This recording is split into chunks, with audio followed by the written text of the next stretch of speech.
Hoje pela manhã nós começamos uma nova temporada da série 4 Olhares. Essa série que já há alguns meses eu tenho feito aqui na igreja, ministrando os 4 olhares dos 4 evangelistas de Jesus, Marcos, Mateus, Lucas e João, sobre a vida, a obra e os ensinamentos de Jesus. E como nós falamos, essa 4ª temporada vai focar especialmente sobre os ensinos do Mestre, o que Jesus ensinou sobre. E aí dos muitos assuntos, os muitos temas sobre céu e terra, coisas de perto, coisas de longe, coisas espirituais e coisas materiais que Jesus ensinou de maneira magistral, nós escolhemos 8 desses temas e vamos ministrar sobre eles nas próximas 8 ocasiões. E nós hoje pela manhã começamos sobre o que Jesus, o que o Mestre ensinou sobre o Pai. O Pai dele, o nosso Pai. Vimos hoje pela manhã que quando ele afirmou, eu e o Pai somos um, para aqueles judeus que chegaram para ele e disseram assim, afinal de contas você é ou não é o Messias?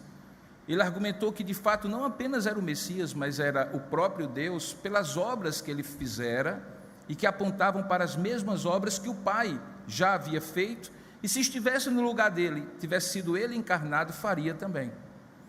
Ele apontou também para o fato de que essas obras revelam que o que ele fez e ensinou a partir destas obras, por meio dessas obras, apontam para esta unidade dele e do Pai. E que esta unidade é diferente da unidade que eu tenho com Deus, que você tem com Deus, porque nós somos filhos adotivos, por meio dele, Jesus Cristo, enquanto que Jesus Cristo é o unigênito do Pai, o único que foi eternamente gerado. Hoje à noite nós vamos novamente falar sobre essas coisas da Trindade, esse mistério que está para além, muito além da nossa compreensão, quando nós vamos agora falar sobre o que Jesus ensinou sobre o Espírito Santo, a 3ª pessoa da Trindade. Há tanta coisa que Jesus ensinou, que a palavra de Deus ensina, e nós resolvemos focar em um texto que eu gostaria de expor para os irmãos. Mas antes disso, deixe-me contar uma experiência que eu tive em 2005, quando eu fui abençoado com uma bolsa integral e passei uma experiência extraordinária de fazer um treinamento internacional do Instituto Haggai na ilha de Maui, no Havaí. Alguns naquela época pensaram, e talvez alguém vai pensar, o pastor foi surfar lá e está dizendo que foi fazer um treinamento. Não é verdade. Durante um mês ali, eu e mais 7 brasileiros e mais de 50 líderes de várias culturas, de vários países do mundo, estiveram juntos aprendendo a como liderar, capacitar e evangelizar na nossa própria cultura. Uma experiência tremenda, qualquer dia desse eu conto em detalhes para quem tiver interesse. Mas uma das lições mais importantes ali naquele ano é que eu aprendi que a emoção, preste bem atenção, a emoção é o adesivo da memória, é a cola da memória.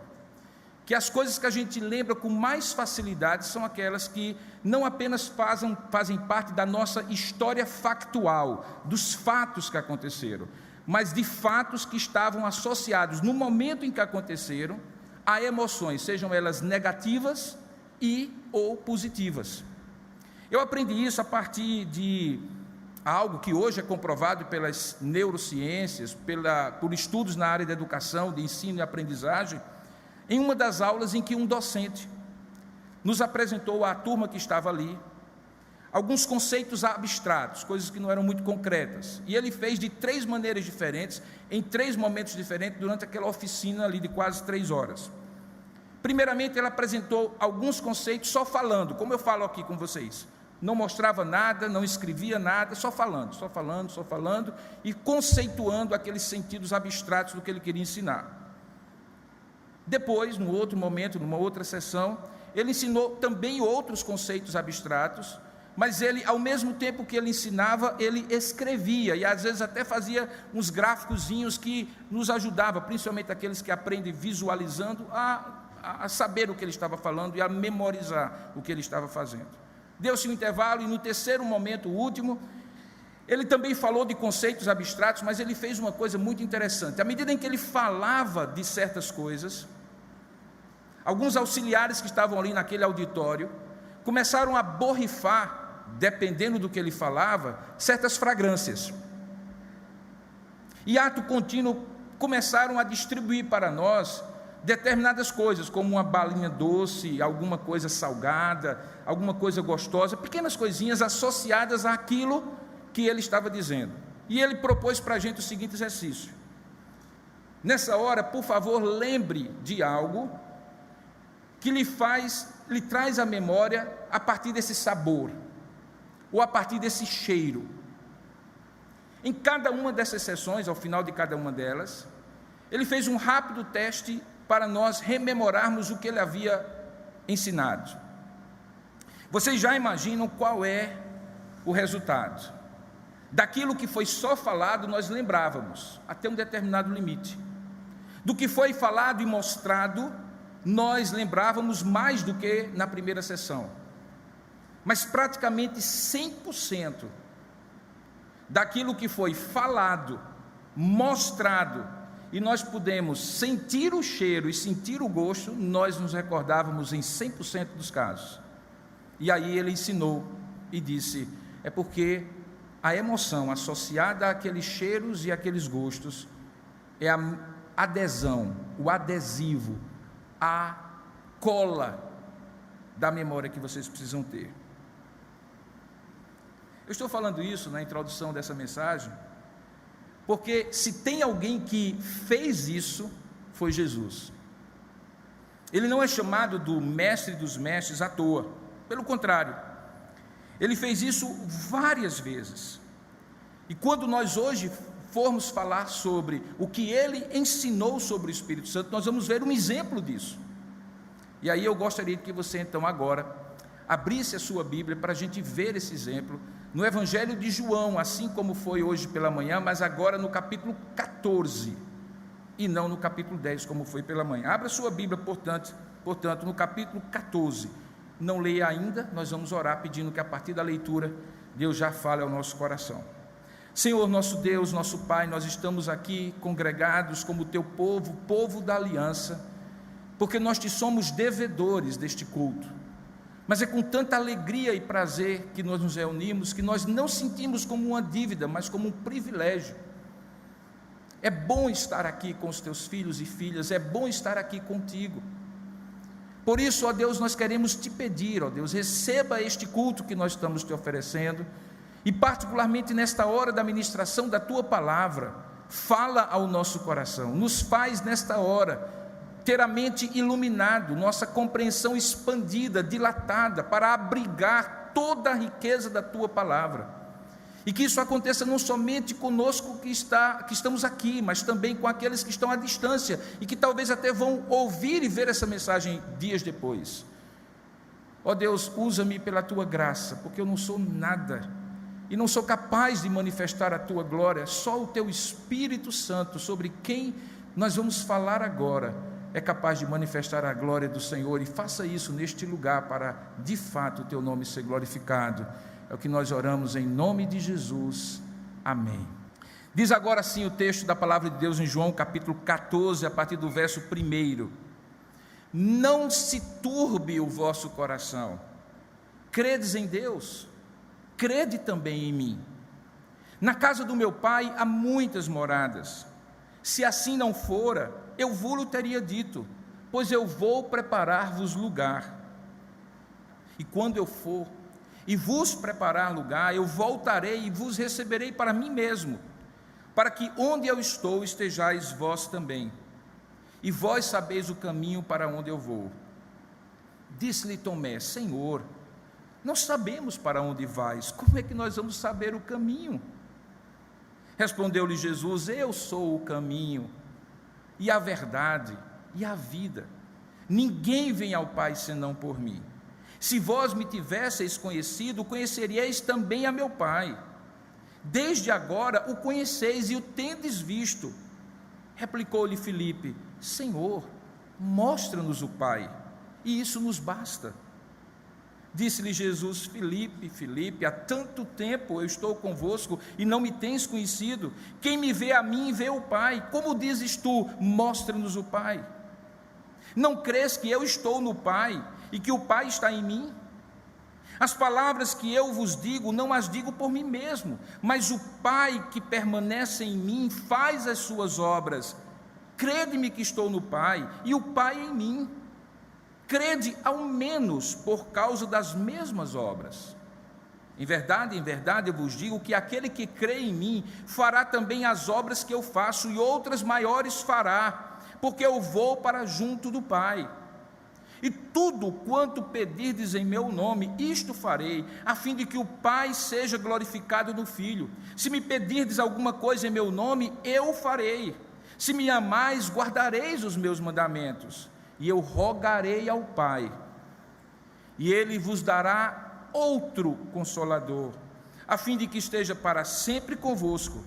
É o Espírito da verdade, que o mundo não pode receber, porque não o vê, nem o conhece. Vós o conheceis, porque Ele habita convosco e estará em vós. Agora eu lhe convido a ir para o versículo 26 desse mesmo capítulo, ou melhor, do capítulo seguinte, capítulo 15. Passa a sua página aí, e veja o que Jesus continua ensinando sobre o Espírito Santo. Diz assim, verso 26 do capítulo 15: quando, porém, vier o Consolador, que eu vos enviarei da parte do Pai, o Espírito da verdade que dele procede, esse dará testemunho de mim. E vós também testemunhareis, porque estáis comigo desde o princípio. Agora, no capítulo 16 seguinte, a partir do verso 7, Jesus continua ensinando sobre o Espírito Santo. Ele diz, verso 7: mas eu vos digo a verdade, convém-vos que eu vá, porque se eu não for, o Consolador não virá para vós outros. Se, porém, eu for, eu vou-lo enviarei. E quando ele vier, convencerá o mundo do pecado, da justiça e do juízo. Do pecado, porque não crê em mim. Da justiça, porque eu vou para o Pai e não me vereis mais. E de juízo, porque o príncipe deste mundo já está julgado. Eu tenho muito ainda que vos dizer, mas vós não o podeis suportar agora. Quando vier, porém, o Espírito da verdade, ele vos guiará a toda a verdade, porque não falará por si mesmo, mas dirá tudo o que tiver ouvido, e vos anunciará as coisas que hão de vir. Ele me glorificará, porque há de receber do que é meu, e vou-lo-á de anunciar. Que Deus abençoe a sua palavra lida. Amém. Irmãos, como Jesus tinha um estilo de docência, uma didática bem diversificada, em que, como mestre, formalmente, ele só ensinava formalmente, quando estava numa sinagoga, é comum Jesus ensinar sempre no relato dos evangelhos, aproveitando o contexto de um milagre que ele realiza, da expulsão de um demônio que ele faz, da cura de alguém que ele tira a enfermidade, ou às vezes numa caminhada com os seus discípulos. Às vezes ele aproveita até mesmo o confronto dos seus inimigos de plantão, os fariseus e doutores da lei, para ensinar enquanto rebate os seus ensinos falsos e as suas provocações. Assim, os ensinos de Jesus não são uma enciclopédia tópica, em que você pode olhar nos 4 evangelhos, em nenhum deles, e dizer assim, o que Jesus tudo ensina, ou que de tudo Jesus ensina sobre, e está ali o tópico. Não.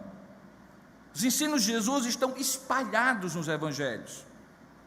No evangelho de Mateus, por exemplo, há comentaristas que dizem que Mateus estruturou toda a sua narrativa a partir de 5 grandes discursos que Jesus profere. O primeiro deles, o mais conhecido, o Sermão da Montanha, Mateus 5 a 7.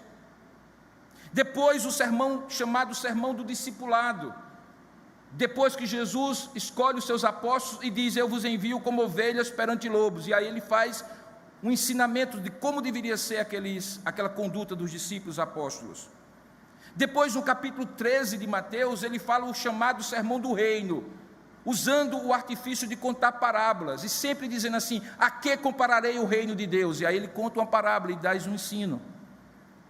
No capítulo 18, quando instigado pelos escribas e fariseus, ainda em Mateus, ele profere o seu quarto grande sermão, o seu quarto conjunto de ensinamentos sobre os relacionamentos. Como deveria agir quando o irmão pecar contra você, por exemplo, e assim por diante. E por fim, no capítulo 24 e 25, o chamado Sermão das Últimas Coisas, ou Sermão Escatológico, quando Jesus diz aquilo que vai acontecer no final de todas as coisas. Esses 5 sermões são um exemplo raro de como os evangelistas agruparam, no caso aí Mateus, numa sequência só um determinado ensino de Jesus, porque o comum é que esses ensinos estivessem espalhados, e cabe a nós então fazer uma espécie de estudo temático e separá-los, se nós quisermos saber tudo o que Jesus fala sobre determinado assunto. Nesse capítulo 14, antecedido pelo capítulo 13 e seguido pelo 15, 16 e 17, nós temos agora uma nova seção de ensinamentos que Jesus ensina em João, que acontecem enquanto ele está ali junto aos seus apóstolos, naquela chamada última ceia. Capítulo 13, 14, 15, 16 e 17, 5 dos 21 capítulos de João, são dedicados por aquele apóstolo para dizer o que Jesus ensinou enquanto estava comendo o pão e bebendo o vinho. Vocês se recordam talvez do mais importante daqueles ensinamentos, que foi a própria transformação da Páscoa, que era um ritual judaico, dando-lhe o novo entendimento para a nova aliança de que aquele pão sem asmos, aquele pão sem fermento, que os judeus comiam para lembrar da santificação e da separação de Deus na vida deles, agora era o seu corpo. E ele pega o pão e enquanto mastiga e dá aos seus discípulos, para que eles se lembrassem sempre em memória de mim. O recurso docente dele, didático dele, ele diz: quando comerdes esse pão, lembrai-vos, este é o meu corpo dado em favor de vós. Assim ele faz com o vinho e aí transforma a Páscoa em Santa Ceia, em Eucaristia. Mas há outros ensinamentos nesse período, nesse momento em que ele está no cenáculo em Jerusalém, que estão descritos no capítulo 13, 14, 15, 16 e 17. Esses capítulos contêm aquilo que nós chamamos de discurso da última ceia, ou discurso da despedida. Foram registrados de maneira mais exaustiva somente por João, embora os outros falem algum pedacinho deles, e isso aconteceu enquanto eles estavam ali na refeição. Se você observar direitinho, eu propositadamente comecei no capítulo 14, no capítulo 13, Jesus usa um recurso indutivo de ensinamento. Jesus usa gestos visuais para que os discípulos fossem confrontados com o ensinamento que ele gostaria que eles ensinassem. Veja, diz assim no capítulo 13, verso 12 e 17, você pode ir consultando ou vendo na projeção. Diz que antes da festa da Páscoa, sabendo Jesus que era chegada a sua hora de passar deste mundo para o Pai, isso acontece ali, tendo amado os seus que estavam no mundo, ele amou-os até o final. E durante a ceia, tendo já o diabo posto no coração de Judas Iscariotes, filho de Simão, que traísse a Jesus, sabendo este que o Pai tudo confiara em suas mãos, e que ele viera de Deus e voltava para Deus, ele levantou-se da ceia e fez aquele gesto que por si só ensinava. Ele tirou a vestimenta de cima, tomou uma toalha, puxou a ponta dos seus vestidos longos, amarrou na cinta, como era costume, quando os homens judeus precisavam fazer trabalhos domésticos ou correr no campo, deitou água numa bacia e passou a lavar os pés dos seus discípulos, e diz o texto no versículo 13, em João capítulo 3, verso 5, que passou a enxugar com a toalha que ele estava cingido no ombro. Dessa forma, no capítulo 13, os gestos de Jesus são usados como um contexto para o seu ensino. Num processo indutivo, ele quer que as pessoas vejam para poder aprender, deduzam o ensino a partir do gesto. Ao invés de apresentar fatos, premissas, ele deseja que as pessoas vejam a experiência e aí concluam o que ele deseja que eles aprendam. Por isso, depois de lavar os pés, ainda em João capítulo 13, ele se volta para os seus discípulos e diz: compreendeis o que eu vos fiz?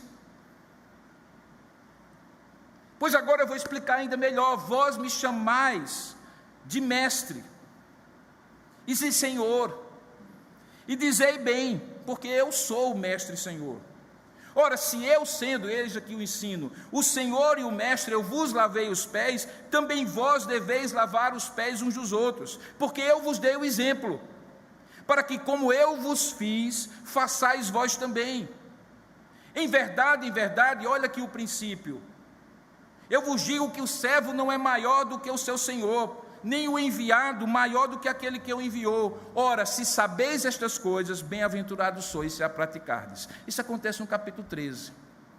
Mas quando chega no capítulo 14, 15 e 16, Jesus inverte a sua didática. E ele então começa a ensinar de maneira dedutiva. Por isso que no capítulo 13, Jesus é interrompido naquele ensinamento, nada menos do que 6 vezes. O capítulo 13 tem 38 versículos. Em 38 versículos, Jesus é interrompido 6 vezes, porque o processo indutivo exige interação, diálogo. Mas no capítulo 14 a 16, que tem 99 versículos, Jesus só é interrompido 4 vezes, porque ele estava expondo. Quando chega no capítulo 17, ele não é interrompido vez nenhuma. Por quê? Porque ali é a oração intercessória que ele faz, em que ele ora ao Pai em favor dos seus discípulos, e ato contínuo, eles saem do cenáculo, cruzam o ribeiro do Cedron, sobem a ladeira que vai dar no Jardim das Oliveiras, e ali Jesus passa aquilo que nós chamamos da noite mais agoniada dele, o Getsêmani. A palavra significa prensa de azeite, porque naquele lugar onde havia muitas oliveiras, havia lugares em que a oliveira era prensada para tirar o azeite. E é assim que Jesus se sente, quando sente o peso massacrante do pecado, a ponto de dizer: Pai, se possível for, passa de mim este cálice.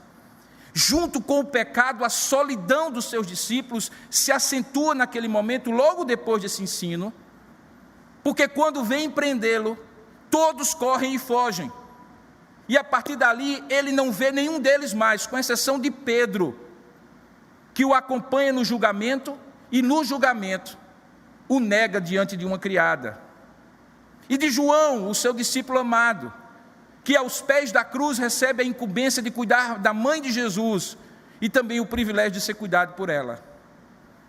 De modo que quando nós chegamos no capítulo 14, 15 e 16 e 17, nós estamos diante do grande discurso de despedida de Jesus. Agora pare um pouquinho e pense comigo, me responda algumas perguntas. O que normalmente a gente faz quando a gente se despede de alguém que a gente ama e que vai sentir muita falta da gente, a gente tem certeza disso? O que a gente faz? A gente promete voltar. Foi isso que eu fiz com meus filhos sexta-feira. Foi isso que nós fizemos. Nós prometemos voltar. Quando? Não sei. Mas nós prometemos voltar. Jesus promete voltar. Na casa do meu pai há muitas moradas, e eu vou preparar-vos lugar. E quando essas moradas estiverem prontas, eu voltarei e buscarei vocês para estarem comigo mesmo. Mas se a gente sabe que vai demorar para voltar, e a pessoa pode sentir muito a falta e sofrer, abatendo o seu espírito, o que a gente faz? A gente faz o seguinte: a gente diz: meu filho, minha filha, olhe, tenha paciência, você tem amigos aqui, você tem pessoas, logo vai aparecer pessoas que vão fazer seu círculo de amizade, pessoas vão lhe amparar. É para isso que a gente tem amizades, é para isso que a gente tem pessoas amigas. Logo você vai receber uma cartinha, naquela época que se escrevia, ou um e-mail, ou um FaceTime, alguma coisa mais moderna. A rotina também vai logo se impor, mas olha, logo você já terá até esquecido de nós. Essa é a nossa ilusão. Jesus não fez isso, viu? Primeiro, porque ele sabia o tempo exato, e sabia que não seria ali naquele momento que ele voltaria, e sabia que não tinha ninguém que pudesse ser para aqueles discípulos e apóstolos o que ele tinha sido por 3 anos e meio. Então ninguém poderia suprir aquela carência, aquele vazio da presença de Jesus. No entanto, ele sabia que tinha alguém que não estava com eles naquele momento, como poderia estar, que poderia e certamente supriria. Ele chamou de Consolador, e disse que ele era um outro Consolador. A palavra que ele usa para outro poderia ser a palavra heteros, que em grego significa outro de natureza, de forma, de essência diferente. Como, por exemplo, quando eu uso essa cadeira de plástico e digo que este outro banco também serve para sentar.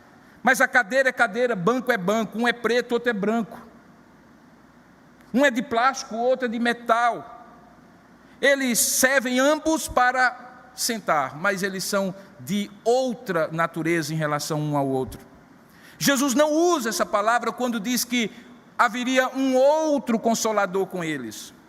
Jesus usa a palavra halos, que em grego significa outro da mesma essência, da mesma natureza, igual a ele, como essa cadeira branca é igual a outra cadeira branca.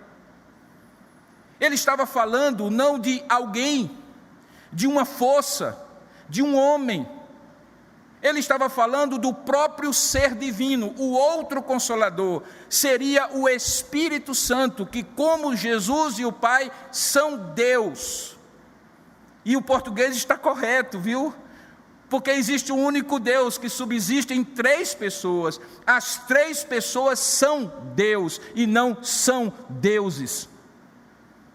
E assim como ficou demonstrado hoje pela manhã, quando Jesus ensina sobre o Pai, aqui quando ele ensinou sobre o Espírito Santo, ele ensinou que o Espírito Santo seria para eles um outro Consolador igual a ele. Jesus faz essa promessa confortando os seus discípulos, prometendo enviar o Espírito Santo, o que efetivamente acontece 50 dias depois da Páscoa, quando ele é crucificado e morto, no chamado dia de Pentecostes, que está descrito em Atos capítulo 2 pelo evangelista Lucas, quando o Espírito Santo desce sobre a igreja que estava reunida ali em Jerusalém. Por isso que um dos ensinos que Jesus faz ali naquele momento da ceia é sobre o Espírito Santo como uma promessa que haveria de se concretizar quando ele fosse preparar as muitas moradas e não queria deixá-los órfãos, que foi exatamente esta a palavra que ele usou. E o que é um órfão? É alguém que não tem ninguém por si, que não tem pai nem mãe, que não tem mais raízes, e não tem muitas vezes mais propósitos de continuidade. E Jesus não queria que isso acontecesse com os seus apóstolos. Ele queria que eles se sentissem amparados, não como alguém que foi abandonado, mas como alguém que vai ter outrem de semelhante natureza, de igual natureza, para cuidar e confortar do coração deles. Então eu pretendo resumir, depois dessa longa introdução, o que Jesus ensinou sobre o Espírito Santo, em conexão com outras passagens do Evangelho e dos seus 4 olhares. Antes eu quero fazer, porém, uma notinha. O problema quando o pastor volta de férias é que ele vem energizado por muito tempo para preparar sermão, aí fica complicado. Quando Jesus, o Filho de Deus, isso é um dos mistérios da Santíssima Trindade, fala do Espírito Santo, mesmo quando ele fala como sendo uma pessoa distinta do Pai, Jesus não está dizendo que essencialmente o Pai, o Filho e o Espírito Santo estão separados, nem distantes, nem agindo independentemente do Pai e do Espírito Santo, quando é, por exemplo, Jesus. Por isso que, por mais que seja incompreensível para nós, Quando Jesus fala sobre o Espírito Santo, é o próprio Espírito Santo que está falando por meio de Jesus, capacitando-o a falar. Por quê? Porque nos evangelhos nós aprendemos que Jesus foi gerado pelo Espírito Santo no ventre da bendita Virgem Maria, que ao ser batizado, repousou sobre ele o Espírito Santo na forma de uma pomba, que no poder do Espírito Santo ele foi enviado pelo Espírito Santo para o deserto para ser tentado pelo diabo e venceu. E depois de lá saiu, ele foi para Nazaré, a cidade onde ele foi criado, perto da Galileia, ou na Galileia, perto do mar da Galileia. E ali, em um determinado momento, na sinagoga de Nazaré, chega a hora de se ler a Bíblia, o Antigo Testamento, e é entregue a Jesus o rolo do livro do profeta Isaías, que já era programado anualmente, e que pela providência divina, não por coincidência, mas pela providência divina, exatamente naquele dia caiu em Isaías capítulo 61. E Jesus então lê, e está dito lá em Isaías 61, para você entender isso, que Jesus, neste poder do Espírito Santo, tendo regressado para a Galileia, sua fama corrido por toda a circunvizinhança, e lá na sinagoga, ele indo ali, lhe deram um livro do profeta Isaías, e abrindo o livro, ele achou o lugar onde estava escrito o seguinte: o Espírito do Senhor, está descrito isso em Lucas capítulo 4, o Espírito do Senhor está sobre mim, pelo que me ungiu para evangelizar os pobres, enviou-me para proclamar a libertação aos cativos e restauração da vista aos cegos, para pôr em liberdade os oprimidos e apregoar o ano aceitável do Senhor. E Lucas diz que, tendo fechado o livro de Isaías, devolveu-o ao assistente da sinagoga, sentou-se, porque naquela ocasião se pregava e se ensinava sentado, se lia em pé e se pregava sentado, e todos na sinagoga tinham os olhos fitos nele, como vocês estão agora em mim, esperando o ensino. E o ensino de Jesus foi uma única frase, e a única frase que ele disse foi: hoje cumpriu-se esta escritura que acabais de ouvir. Eu sou aquele sobre quem o Espírito de Deus repousa, para pregar, para evangelizar, para proclamar libertação, para restaurar da vista os cegos e para pôr em liberdade os oprimidos. Jesus, portanto, foi gerado pelo Espírito, capacitado pelo Espírito. No batismo dele o Espírito estava presente.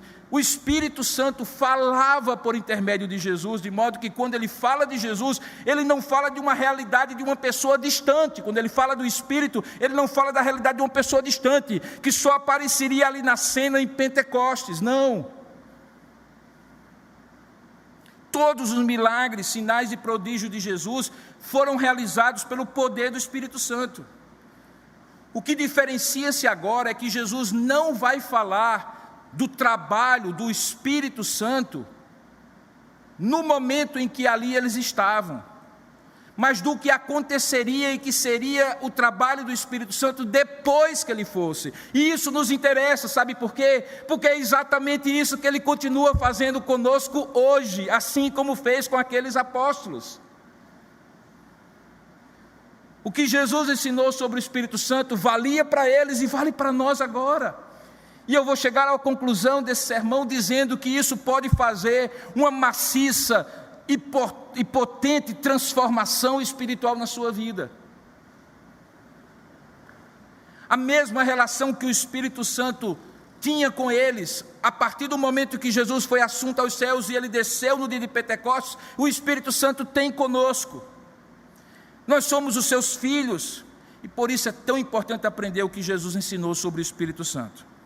Nesses trechos que eu li, quando Jesus fala do Espírito Santo, nós aprendemos que, em primeiro lugar, o Espírito Santo permanece conosco e em nós por toda a nossa vida. O Espírito Santo permanece conosco e em nós por toda a nossa vida. Quem diz isso? Jesus. Versículo 1 ele diz assim, no versículo 17 ele diz assim: e eu rogarei ao Pai, e Ele vos dará outro Consolador, a fim de que esteja para sempre convosco. Esse Espírito da verdade que o mundo não pode receber porque não o vê, nem o conhece, vós o conheceis, porque Ele habita convosco e estará em vós. E aqui as preposições são importantes. Ele habita convosco, e a ideia é ao redor de vocês, quando vocês estão juntos, da mesma maneira como nós não temos dúvida alguma que o Espírito de Deus está aqui no nosso meio, mas Ele também estará em vós, dentro de vós. E esta era a novidade, porque até então aqueles homens judeus sabiam que o Espírito Santo só habitava em alguém, e de modo temporário, nos reis, sacerdotes e profetas, juízes ou pessoas importantes que Deus capacitava pelo seu Espírito, para que durante o tempo que eles tinham que cumprir uma missão, o Espírito Santo permanecesse com eles. Por isso, no Salmo 51, o salmista diz assim: não retires de mim o teu Espírito, coisa que eu não preciso orar mais hoje, porque para mim e para você a promessa é que o Espírito estará conosco e em nós. E veja que era um upgrade, porque Jesus habitava com ele, com cada um deles, mas não estava mais com eles a partir do momento da morte e da ressurreição. E aqui o termo habitar é importante, sabe, irmãos? Primeiramente porque ele é o mesmo termo que é usado para o próprio Jesus. O outro, o primeiro Consolador, também habitou entre nós, e vimos a sua glória, glória como do unigênito do Pai, João capítulo 1, verso 14. E o verbo se fez carne e habitou entre nós, e vimos a sua glória, glória como do unigênito do Pai. Aqui ele repete, e dizendo assim: olha, eu não estive aqui com vocês, a minha habitação com vocês não foi permanente até agora, que eu vou cumprir a minha missão. Pois bem, ele também não vai apenas passear aqui com vocês, passar uma temporada de férias, ele vai habitar convosco e em vocês. A palavra habitar é a palavra tabernacular, e essa alegoria, essa imagem é importante, porque o tabernáculo é aquele templo móvel que foi construído sob a ordem de Deus por Moisés, para durante 40 anos habitar no meio do povo. E havia no lugar mais santo daquele tabernáculo um lugar onde se dizia que ali Deus se encontrava com o povo por intermédio do sumo sacerdote, que oferecia sacrifícios e ofertas, e uma vez por ano, no dia da expiação, o sacrifício pelo pecado do povo. Tanto era ali a habitação de Deus, que de dia havia uma coluna de nuvens e à noite uma coluna de fogo, e para onde aquele templo ia, a manifestação da glória de Deus o acompanhava. Não era imóvel, era imutável. E nesse sentido vale a pena você entender, porque também Deus é imutável, embora não seja imóvel. Ele se move, Ele é dinâmico, Ele é vivo. Assim como Jesus também é dinâmico, vivo e se move em nós. O Espírito de Deus se move em nós. O Espírito de Deus se moveu no ventre de Isabel, quando João Batista pulou de alegria, porque diante dele estava a mãe do seu Salvador. O tabernáculo se movia no meio do povo, abençoava o povo. Quando era para parar, o tabernáculo parava, a nuvem parava, o tabernáculo era armado. Às vezes por meses, às vezes por anos, mas às vezes rapidamente de um posto, de uma parada a outra, para mostrar que aqui a imutabilidade de Deus nos revela que Deus é imutável, mas não é imóvel. Ele é imutável porque Ele não sofre alterações em sua essência e propósito. Deus é o mesmo ontem, hoje e eternamente. O Espírito Santo também é o mesmo ontem, hoje e eternamente. Jesus também é o mesmo ontem, hoje e eternamente. Mas Ele não é imóvel, Ele não é morto, Ele não é estático. Ele é um Deus vivo, vivificador. Assim é o Pai, assim é o Filho, assim é o Espírito Santo. E nessa modalidade dinâmica de agir, Ele influencia a nossa vida de maneira também dinâmica, a depender da necessidade que nós temos. Se é de alegria, Ele se regozija em nós e celebramos com alegria. Se é de tristeza, Ele nos conforta e nos abraça espiritualmente. Se estamos errados, Ele nos corrige mostrando a verdade. Se estamos certos, Ele nos dá paz de alma e paz de coração, porque cumprimos a vontade revelada de Deus. Perceba que numa despedida como aquela que Jesus estava fazendo, Ele não entregou um livro apenas, um manual, uma fórmula. e disse assim: siga as instruções e se vire para achar o caminho. Não, ele já havia dito que ele era o caminho, a verdade e a vida, e agora ele diz que apesar do mapa existir, o mapa é a palavra de Deus, o condutor da nossa vida, usando esta palavra, é o Espírito Santo. A palavra de Deus e o Espírito não são dois caminhos distintos de espiritualidade. Você não é mais conhecedor de Deus se conhece muito da Bíblia, mas não tem uma vida espiritual de dependência do Espírito. E você não é mais espiritual se você vive orando e falando do Espírito Santo, mas não conhece nada da Escritura Sagrada. Jesus dá um manual que é a sua palavra e diz: eis aqui o mestre é o Espírito Santo. Se você estuda muito e conhece muito a palavra de Deus, a teologia, a Bíblia, e está tudo lá, mas você acha que porque está tudo lá e você conhece muito, lembre, o saber ensoberbece. Ele precisa ser aplicado individualmente e circunstancialmente à sua necessidade e de cada filho de Deus, e isso quem faz é o Espírito Santo. Por outro lado, nunca vai existir uma condução saudável, firme e segura de uma vida cristã só na base de o Espírito me disse, o Espírito me revelou, o Espírito me mandou e assim por diante. Por quê? Porque o coração humano é enganoso, desesperadamente corrupto. A gente pode estar enganado achando que está certo, que foi Deus que falou, mas não é o nosso desejo, a nossa vontade, a nossa aspiração.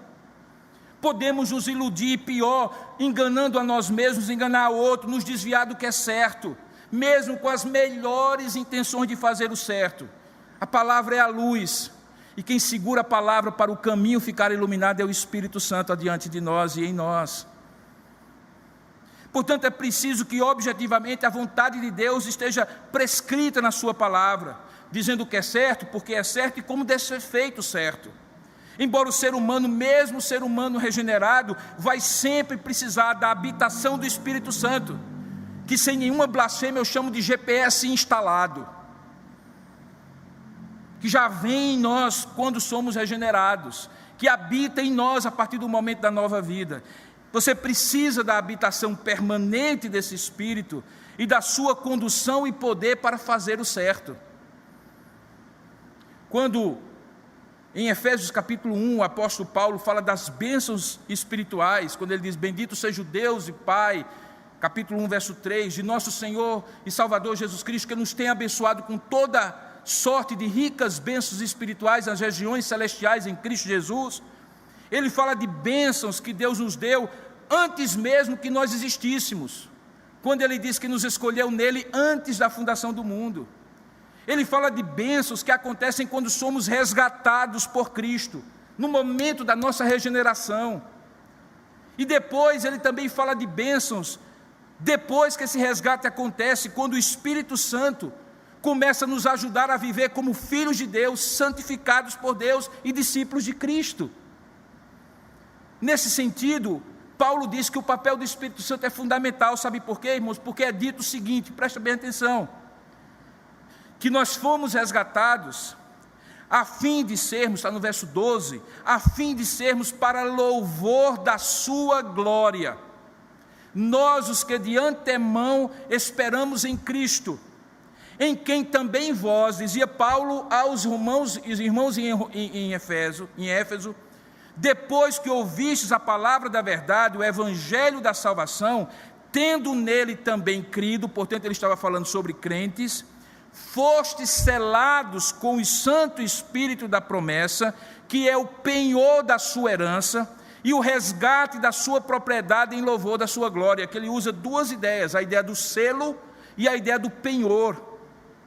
O selo garante a inviolabilidade da carta e do conteúdo da carta.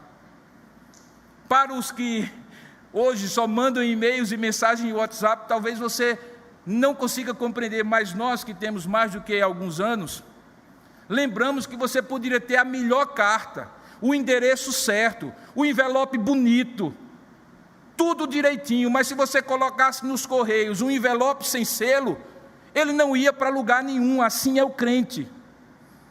Quem garante a inviolabilidade do crente, o destino certo onde ele vai chegar, o pouso seguro depois dessa vida, onde nós temos aflições, é o Espírito Santo, que é selo. E como foi cantado aqui, ninguém poderá nos arrebatar dele, porque estamos selados por esse Espírito. Ele não sai de nós. Nós às vezes o entristecemos, a influência dele fica apagada. Por isso Paulo diz: não entristeçais o Espírito de Deus. Quando desobedecemos, pecamos, ele fica triste dentro de nós, e uma pessoa triste dentro de alguém não influencia como deveria influenciar, mas ele continua trabalhando e sela e garante. Mas é dito também que ele é o penhor da nossa herança, até o resgate da sua propriedade em louvor da sua glória. E aqui, só quem já teve dívida e precisou empenhar a joia na Caixa Econômica Federal vai entender, e eu sei do que eu estou falando. Normalmente a menor taxa de juros que tinha até então, não sei hoje, você pegava o anel de casamento, escondido às vezes, e dizia assim: olha, quanto é que custa? Normalmente a avaliação era baixa, muito menor, porque obviamente tem que garantir que se você perdesse, ela poderia leiloar e valia mais do que o que você dizia que valia. E você então deixava lá, penhorado. Sabe qual era a esperança que a Caixa tinha? Que você não fosse resgatar, porque valia muito mais eles leiloarem do que você pagar. Mas sabe qual é a esperança de quem empenhava a joia? Era ter o dinheiro para quando chegar no dia você resgatar a cartela de penhor. Ele está dizendo, irmãos, que Jesus colocou sobre nós o Espírito Santo como um penhor, que Ele vai resgatar para o louvor da sua glória. Que coisa maravilhosa, estamos garantidos, não por mim, nem por você, pelo Espírito de Deus que habita em nós. Ele é a âncora da nossa salvação, perene. Nós perseveramos na fé porque Ele nos preserva pelo seu Espírito. A segunda verdade que Jesus ensina sobre o Espírito Santo está também no versículo 26 e 27. Diz assim: que o Espírito Santo dá testemunho de Jesus para nós, para que tenhamos poder para testemunhar de Jesus a outros. Veja como é que ele diz: quando, porém, verso 26, vier o Consolador que eu vos enviarei da parte do Pai, o Espírito da verdade que dele procede, esse dará testemunho de mim, a primeira parte, e vós também testemunhareis, porque estáis comigo desde o princípio. Isso aqui é uma questão factual, é só você ler a história da vida dos discípulos e dos apóstolos, antes da descida do Espírito Santo no dia de Pentecostes e depois.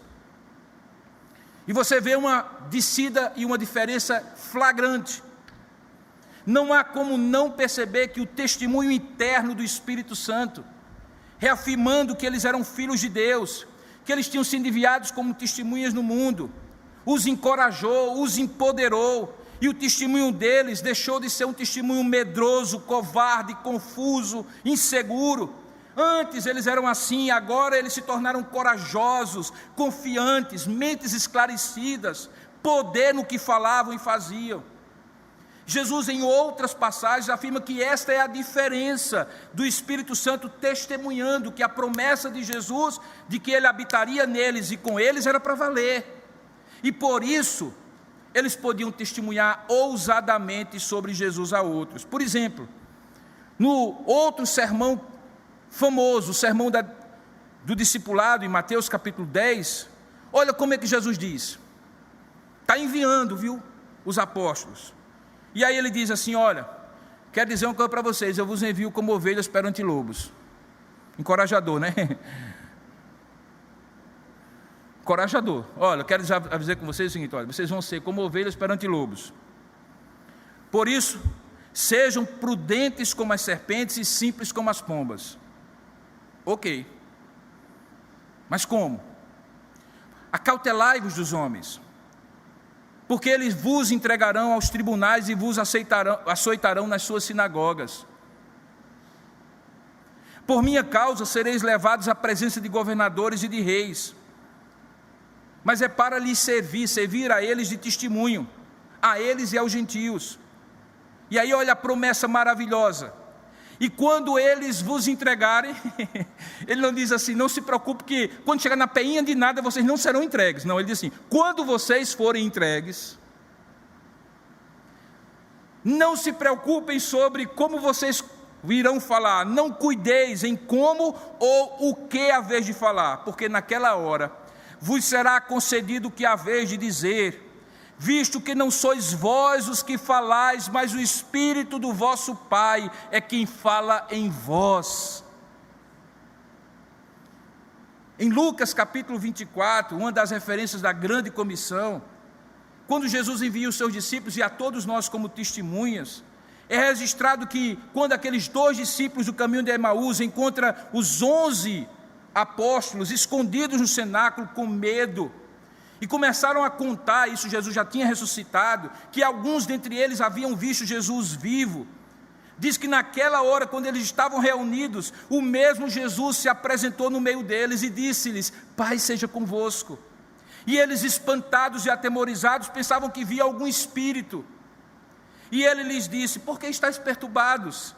E por que sobem tais pensamentos aos vossos corações? Vede as minhas mãos, os meus pés, sou eu mesmo, apalpai-me e vede, um espírito não tem carne nem osso, como vedes que eu tenho? E mostrou-lhes as mãos e os pés. E não o crendo eles ainda por causa da alegria, tem gente que não crê porque está triste, tem gente que não crê porque está alegre demais.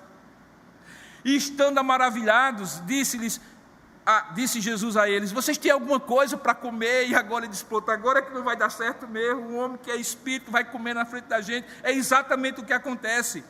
Lhes apresentaram parte de um peixe assado e um favo de mel. Ele tomou e comeu diante deles, porque a ressurreição de Jesus foi corporal, foi física. E disse-lhes, são essas as palavras que vos disse estando ainda convosco, que convinha que se cumprisse tudo o que de mim estava escrito na lei de Moisés e nos profetas e nos salmos. Vocês lembram? Este era o manual.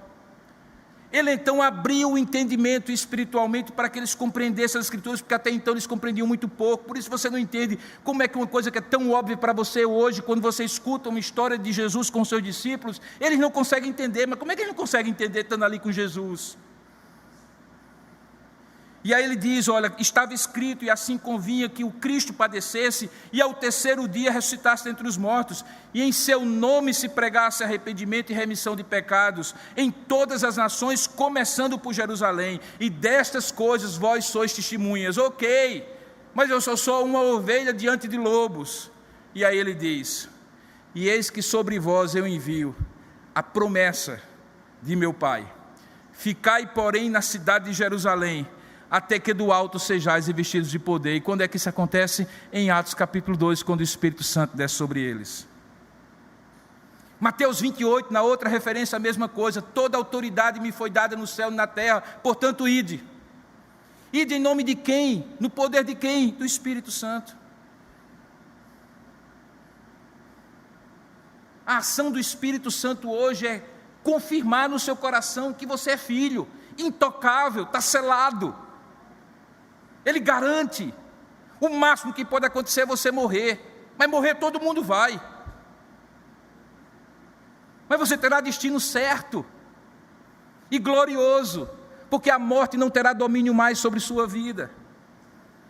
No magistral capítulo 8 de Romanos, diz assim, olha, vós porém não estáis na carne, mas no Espírito, se de fato o Espírito habita em vós. E se alguém não tem o Espírito de Cristo, esse tal não é dele.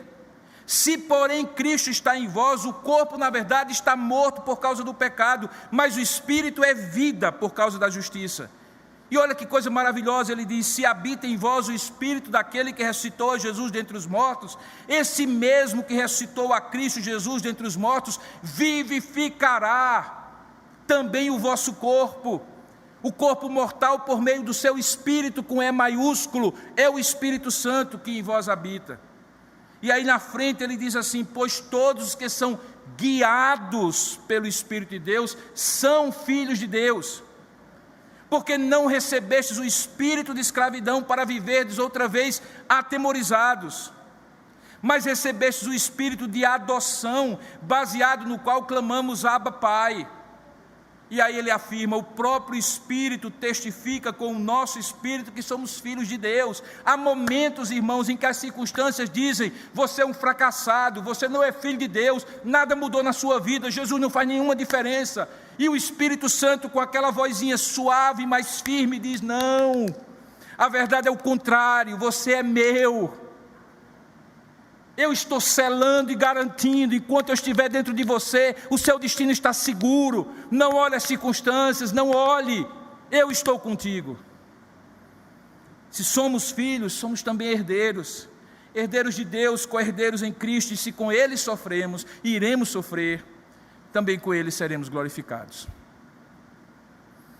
Portanto, o Espírito Santo, como eu falei até agora, dá testemunho de Jesus para nós, para que tenhamos poder para testemunhar de Jesus a outros. E finalmente, no meu terceiro ponto, o Espírito Santo tem uma ação de confrontar o mundo com a verdade e guiar os crentes na verdade e para a verdade. Veja que são duas ações diferentes.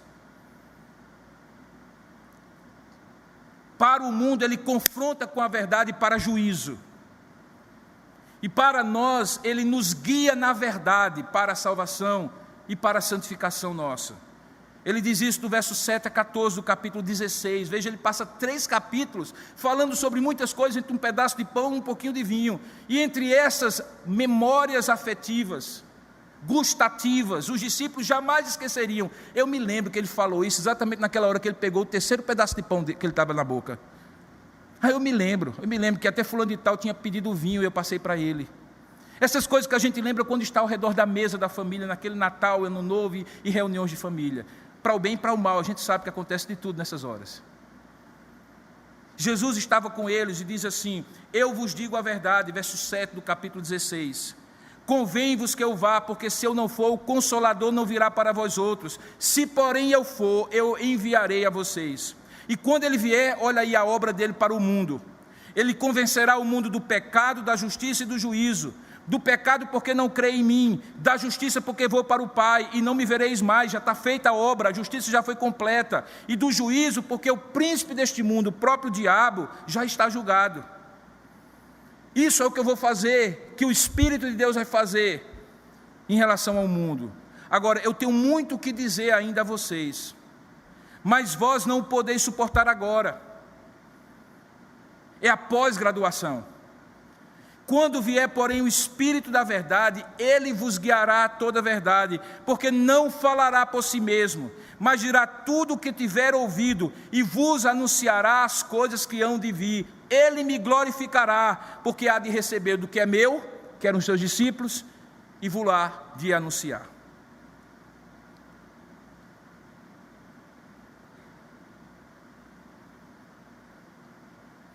Quando ele diz que ele vos guiará a toda a verdade, a ideia aqui, irmãos, é de um guia mesmo, que por ser mais conhecedor do caminho, por ter mais experiência no caminho, guia pessoas sem conhecimento e sem experiência. A palavra grega é a palavra odegeo.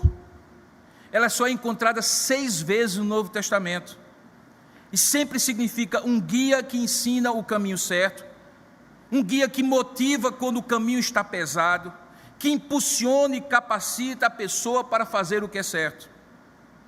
Quando Jesus diz que o Espírito Santo habitaria com eles e neles, eu particularmente entendo que o que Jesus tinha em mente era, ele habitaria com eles, numa instrução externa, associada à comunhão do povo de Deus reunido para ser instruído. Por isso, que ensinar a Bíblia é uma obra do Espírito Santo, que ele usa homens quando o povo está reunido e ele está no meio de nós. Mas quando diz que ele habitaria em nós internamente, ele está falando daquele testemunho e do poder interno do Espírito Santo em cada um de nós, que pode acontecer enquanto estamos aqui, mas também quando estamos sozinhos no nosso momento devocional, em que sem pastor, sem professor, o Espírito Santo nos faz lembrar, nos ensina, nos instrui verdades que estão na palavra. Eu falei que essa palavra aparece 6 vezes, mas pelo menos em 2 ocasiões, Jesus usa essa mesma palavra, guiar, ao perguntar aos seus ouvintes o seguinte: me diga uma coisa, o que acontece quando um cego guia a outro cego? A conclusão que o próprio Jesus chega é que ambos cairão no abismo. E qual é a conclusão que eu chego? É que o ser humano é guiado, de um jeito ou de outro. Ele é guiado pelo seu coração ou por guias cegos, ou ele é guiado por Deus e pelo seu Espírito, que é o Espírito da verdade. Sinceramente, pare um pouco e pense, numa vida completamente tomada pela incerteza, em que você não sabe nada da vida, e quanto mais você vive, você descobre que menos sabe, que não há garantia nenhuma na vida, e quanto mais o tempo passa, você se sente mais inseguro, porque você não controla cada vez mais as coisas. O que você prefere? Ser guiado pelo seu coração? Ser guiado por guias cegos? Ou ser guiado pelo Espírito da verdade que habita em você e com você e que lhe conduz a toda a verdade? Aqui, irmãos, o Espírito Santo, o Espírito de Deus, não é um guia cego guiando cegos. Ele é um guia com olhos eternos, o Espírito que tudo vê. E por isso Jesus mostra essa continuidade. Aquilo que o Pai fez e ensinou, o Filho continuou a fazer e a ensinar, e o Espírito Santo continuará a fazer e a ensinar, porque diz o texto que Ele me glorificará, porque há de receber do que é meu e vou-lo anunciará a vocês. Portanto, em terceiro lugar, o Espírito Santo, sim, queridos, é o Espírito que confronta o mundo com a verdade, mas guia os crentes na verdade e para a verdade. E não existe maior necessidade nos dias de hoje do que alguém nos pegar pela mão e dizer: venha por aqui.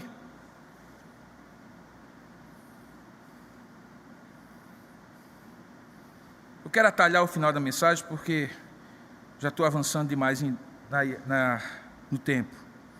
Mas no início da mensagem eu falei daquela experiência no Havaí, em 2005. Em anos mais recentes eu tive a experiência de fazer um workshop de docentes nesse mesmo Instituto Haggai, mas agora em Campinas. E aí eu reencontrei aquele professor. E aí eu lhe contei a experiência, disse assim: professor, o senhor não tem ideia de como aquilo martela na minha vida. Desde então, muitas lições eu aprendi naquele treinamento de 30 dias, mas aquela eu não consigo lembrar, eu não consigo esquecer. Como a emoção é a memória da alma, é o adesivo que segura a memória no coração. E aí ele me disse uma coisa que foi frustrante por um lado, mas ao mesmo tempo foi maravilhosa por outro. Ele disse assim: querido, deixa eu lhe dizer uma coisa, eu não descobri aquilo. Na verdade, eu só ensinei a você o que eu havia aprendido antes de alguém que tinha me ensinado essa verdade.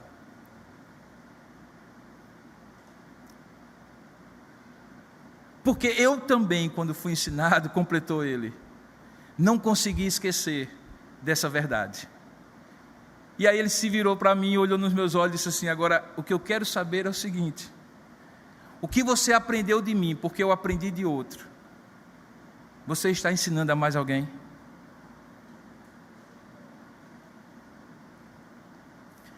Se eu encontrar esse professor amanhã em algumas viagens aí, eu vou dizer assim, por exemplo, amanhã, daqui a pouco, quando eu viajo para São Paulo, meia-noite e pouco.